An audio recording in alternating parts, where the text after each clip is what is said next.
Assalamualaikum. Hari ini kami akan membentangkan assignment 1 mengenai catur. Saya Muhammad Adifan bin Adi Rizmal dan partner Muhammad Najib bin Ahmad Nazwan. Terima kasih. Kami akan menerangkan mengenai latar belakang sukan catur, konsep kecergasan dan kecederaan dalam sukan, teknik memanaskan badan dan menyejukkan badan serta membuat regangan. Langkah-langkah mengelakkan kecederaan berlaku, istilah-istilah dalam sukan, kemahiran asas sukan, format permainan dan pertandingan dan strategi sukan dan permainan catur. Latar belakang sukan catur. Catur adalah sejenis permainan berpapan, rekreasi dan berdaya saing yang dimainkan di antara dua pemain. Permainan catur berasal dari India dan tersebar ke Eropah, di mana sekarang peraturannya diubah sesuai mengikut peredaran zaman. Sekarang permainan catur merupakan permainan yang paling popular di dunia, dimainkan oleh jutaan manusia di seluruh dunia, sama ada di rumah, di kelab catur atau dalam talian, surat menyurat dan juga dalam pertandingan. Konsep kecergasan dan kecederaan dalam sukan. Seorang individu yang cergas boleh memberikan sumbangan yang bermakna kepada masyarakat dan negara. Kecergasan keseluruhan mencerminkan perasaan seorang individu tentang kehidupan serta keupayaan diri, berfungsi dengan lebih cekap dan berkesan. Kecergasan mempunyai pengertian yang pelbagai, namun begitu, kecergasan keseluruhan adalah gabungan kecergasan fizikal, mental, sosial, emosi dan juga rohani. Komponen-komponen kecergasan keseluruhan sentiasa berubah tetapi bersifat dinamik.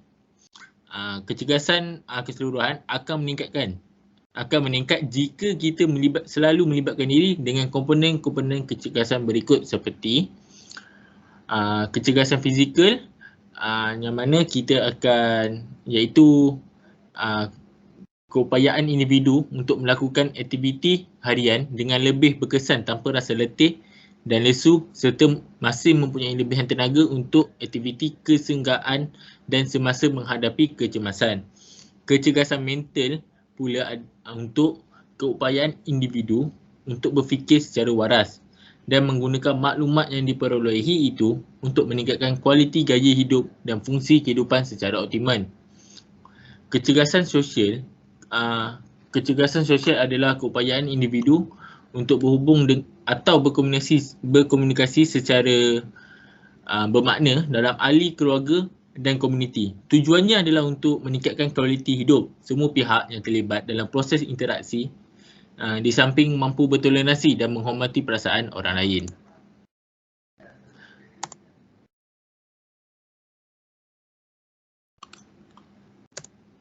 Kecergasan emosi.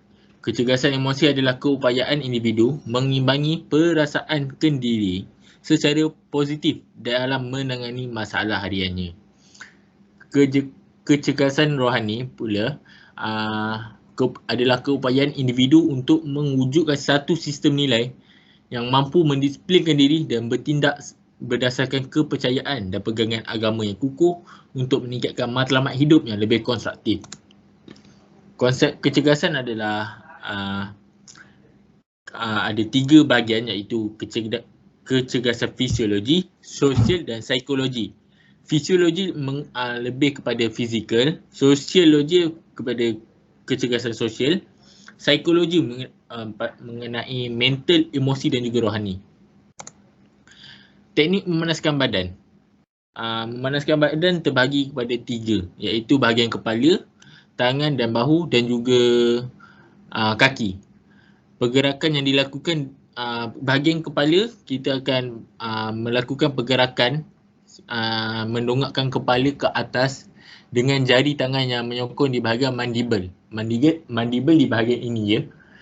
Pergerakan yang dilakukan dengan menundukkan kepala ke bawah dengan tangan menekan kepala dari atas. Pergerakan yang dilakukan di mana kepala dipusingkan ke bahagian kiri dan kanan dengan tangan sedikit menolak ke bahagian maksilah. Maksilah ini, bahagian ini. Pergerakan yang dilakukan dengan memusingkan kepala menggunakan sendi untuk berputar. Bahagian tangan dan bahu mengutamakan pergelangan tangan untuk digerakkan ke atas dan ke bawah. Pergerakan tangan ke arah dada, bahagian tulang, humerus dirapatkan ke bahagian dada. Pergerakan membengkokkan lengan di belakang kranium. Dua tangan diregangkan ke atas. Pergerakan ini dilakukan dengan meregangkan kedua-dua belah tangan ke atas dan kaki melakukan aktiviti seperti pelantar fleksi. Atau dalam kata lainnya, menjengkit. Membengkokkan pinggang ke hadapan, pergerakan flexion. Untuk membengkokkan pinggang ke hadapan ni untuk meningkatkan kita punya ke-flexibility dalam badan. Next, kita ada bahagian kaki yang mengutamakan quadricep, hamstring dan betis. Quadricep kita akan berdiri tegak, bengkokkan satu lutut dan berdiri pada sebelah kaki. Bawa kaki yang dibengkokkan ke belakang sehingga mencecah punggung. Tukar kaki dan ulang. Jika anda suka menseimbangkan badan, regangan ini boleh dilakukan sambil berbaring pada bahagian sisi. Duduk dan lunjur kaki bentuk V. Untuk otot hamstring, kita perlu duduk dan lunjurkan kaki dalam bentuk V. Lipat sebelah kaki ke bahagian peha, kaki bersebelahan. Bengkokkan badan dan cuba sentuh ibu jari kaki yang lurus. Tukar kaki dan ulang. Jika bimbang, jika tidak dapat menyentuh ibu jari kaki, bengkokkan badan sejauh yang boleh dan pastikan anda tidak merasa sakit ketika melakukannya. Berdiri kira-kira 0.75 meter atau dua kaki di hadapan dinding. Alihkan sebelah kaki ke belakang dan bawa badan rapat ke dinding hingga anda merasakan regangan pada bahagian belakang betis. Regangan ini perlu dilakukan dengan kaki yang di belakang berada dalam keadaan lurus dan kemudiannya dibengkokkan. Tukar kaki dan ulang semula. Teknik menyejukkan badan ada dua, iaitu melakukan pergerakan ringan seperti berlari anak dan berjalan ataupun regangan statik perlahan seperti memanaskan badan. Teknik meregangkan badan ada 12. Yang pertama adalah head and neck. Kita perlu untuk aktiviti ni kita perlu tolak kepala ke kiri dan ke kanan. Regangan berlaku pada bahagian leher, dongak ke atas dan tunduk ke bawah. Lakukan secara berkala dalam kiraan 8. Shoulder. Tunjuk tangan kanan ke arah kiri secara lurus. Tangan kiri tolak ke siku kanan tadi dengan ke belakang. Regangan berlaku pada bahagian bahu. Lakukan langkah pada yang sama pada tangan sebaliknya. Chest. Depakan kedua belah tangan pada dinding atau pintu. Biarkan kedua belah tangan berada selari di bahagian dada ke depan. Tolak badan perlahan-lahan dan regangan akan berlaku pada bahagian dada anda. Bicep. Bicep kita perlu buat ke belakangkan tangan kanan anda secara lurus selari dengan paras dada. Ulang langkah yang sama pada bahagian tangan yang sebaliknya. Regangan berlaku pada otot bicep. Lakukan secara dalam kiraan 8. Tricep, angkat tangan kanan ke atas dan arahkan pergelangan tangan ke belakang bahu. Tangan kiri anda tolak siku tangan ke bawah, ke arah bawah. Ulang langkah ini dalam kiraan 8. Regangan berlaku di bahagian otot tricep. Glute, baringkan badan mendatar di atas lantai. Angkat kaki, silangkan atas lutut kaki kanan. Pastikan pergelangan kaki berada di depan lutut kaki kanan. Angkat badan sedikit untuk memegang kaki kiri tersebut. Regangan berlaku pada bahagian otot punggung. Outer tight, duduk 90 darjah dengan kaki melunjur ke depan dengan lurus badan menghadap ke depan. Kaki kanan dibiarkan lurus, kaki kiri dibiarkan bersilang. Pastikan tangan kanan menyentuh lantai dengan bersilang dengan kaki yang bersilang tadi.